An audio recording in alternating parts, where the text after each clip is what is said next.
We're here today talking with Gordon Lloyd Jones about his book, The Sun Also Rises, Divinely Encountered 2.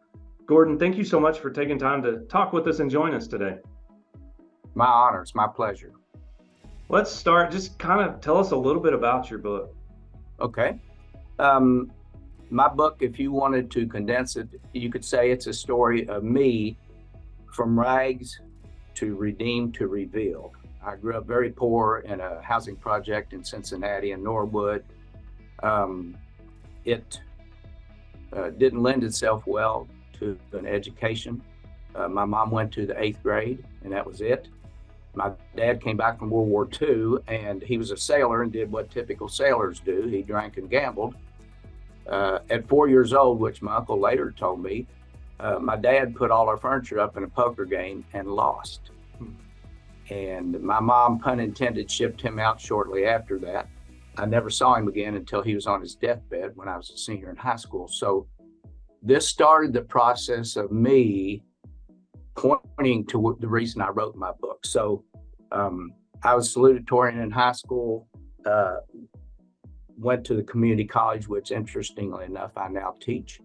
The second year I went to UK majoring in pre-medicine. I was going to be a doctor, joined a fraternity. That wasn't a good thing, although the fraternity wasn't bad. It was just I got pulled in 100 different directions.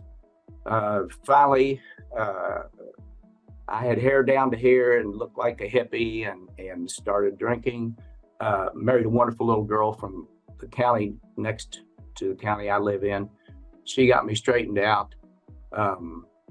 And I started my life as a power plant worker and finally became a pastor of a church, which I pastor now. I've written letters to people in jail, cards, get well cards, sermons for 20 years now. But finally, in June of 22, I felt like the Lord inspired me to write a book. So I started, and I wrote it from the diary I'd kept for years, wrote it in 6 months, had it published, immediately started the book that we're discussing today. Wrote it in about 7 months, and it's been published 3 weeks ago. And I'm now working on a third book, which I'll talk about a little bit later in the interview. But those are the things that inspired me, coming from a very humble, poor background, to believe that I have gone from rags to redeemed to revealed. In this book, especially chapter 5, are all these very unusual circumstances that God revealed to me how he was actively involved in the big things, but also in the small things. So you kind of talked about you have a past of, you've written, you've crafted out sermons, you've done that. What was kind of maybe a light bulb moment, or was it more of a process for you of coming to this idea of writing a book, and now you've written 2 books and working on a third book? Well, actually, I had a person come up to me who is also a pastor, and he told me at one point, Gordy, I think the Lord has something else for you to do. And that sort of started the juices flowing. And I love to write. And even though my mom wasn't an educated person, I love to read from the jump street. I love to read from a kid. I read many of the classics before I ever got to high school. Every Sherlock Holmes book Sir Arthur Conan Doyle ever wrote. So I had a big literary interest. And it's interesting, I teach industrial maintenance, hydraulics, pneumatics, electricity, electronics, technical things at the college I teach at. But if I were to teach what I wanted to, I would teach literature. So all those things led me, I think, to where I'm at this point.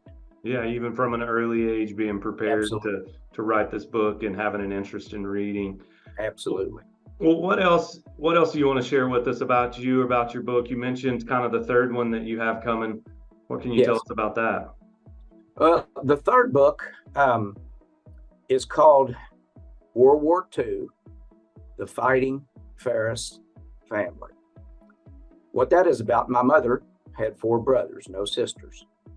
The oldest one, they're all deceased. The oldest one was a PT boat mechanic in Squadron 2, which John F. Kennedy served in. The next eldest fought in the Battle of the Bulge and all over Europe, but fought in the Battle of the Bulge and would never talk about it, other than the only comment I ever heard him make was, at times I was so cold I wanted to die. Mm. The next eldest one was a really small guy, smaller than I am. The military asked him to stay at a manufacturing plant in Maysville, Kentucky, where I live, and make military parts. He was an expert machinist. And the reason he's a hero to me is this is a very hard place to work in the 40s, no air conditioning. He worked 12 hours a day, 7 days a week, 364 days a year, and got off only Christmas Day. So he is a war hero to me.